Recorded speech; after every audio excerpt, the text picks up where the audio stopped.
Good evening, my name is Barb Jarmoska and I live in rural Lycoming County. I would like to thank the Pennsylvania DEP for holding this hearing, for giving us the opportunity to speak.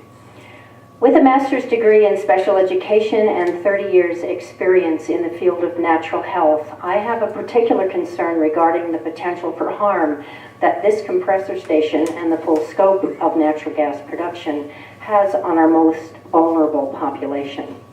Our children are in crisis, and as we worry and wonder who will bear the cost of health care and education for the rapidly growing numbers of special needs children, we continue to allow industry to pour thousands of pounds of toxic substances into the air we breathe.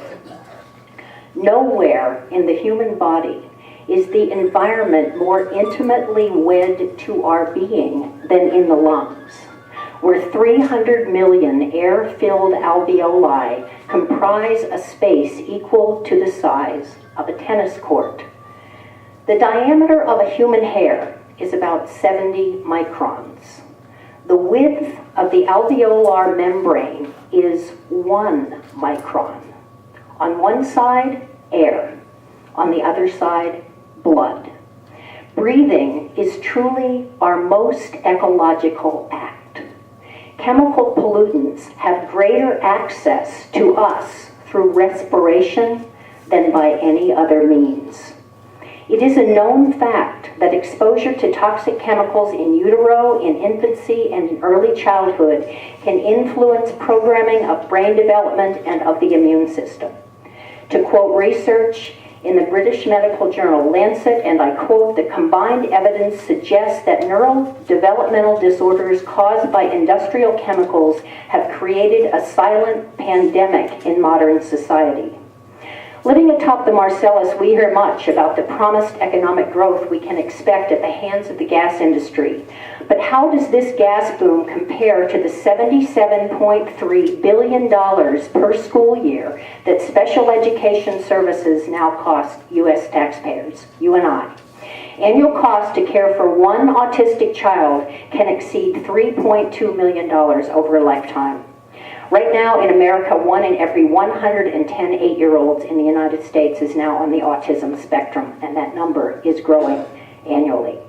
According to our own EPA, toxic air pollutants released by compressor stations can irritate the eyes, skin, and respiratory tract, impair lung function, affect vital organs, and cause cancer. And I got this from the EPA website. Non-cancer effects associated with exposure to VOCs range from irritation of the skin, eyes, nose, throat, and respiratory tract to dizziness, nausea, and vomiting. These compounds can also cause difficulty in breathing, impaired lung function and respiratory symptoms, damage to liver and kidneys, and stomach discomfort.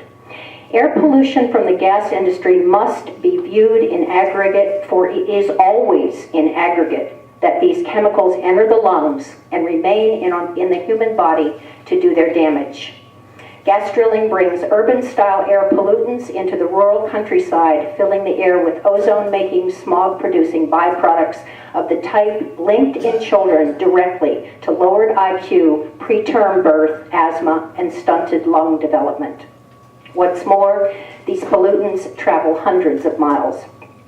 I promise you this, regardless of any governmental determination on regulating and aggregating the volume of toxins, the human body cannot help but aggregate the potential for harm through bioaccumulation.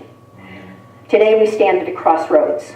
You, as appointed representatives of an agency charged with the task of permitting pollution, can ignore the human cost and carry on putting DEP-approved stamps on permits that will compromise the health of Pennsylvania citizens, especially the youngest and most vulnerable.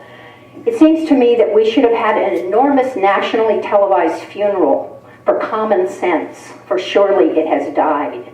The very fact that there is no MD with a specialty in immunology, neurology, or pulmonology with a seat at this table for this and every other air quality decision is a testimony to that fact.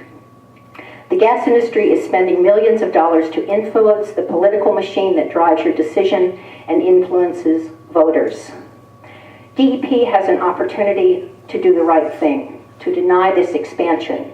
And I would like to believe that in spite of the immense political pressure that you gentlemen must work under, that as individuals, you have enough personal integrity to know what the right decision is and to make it. Thank you.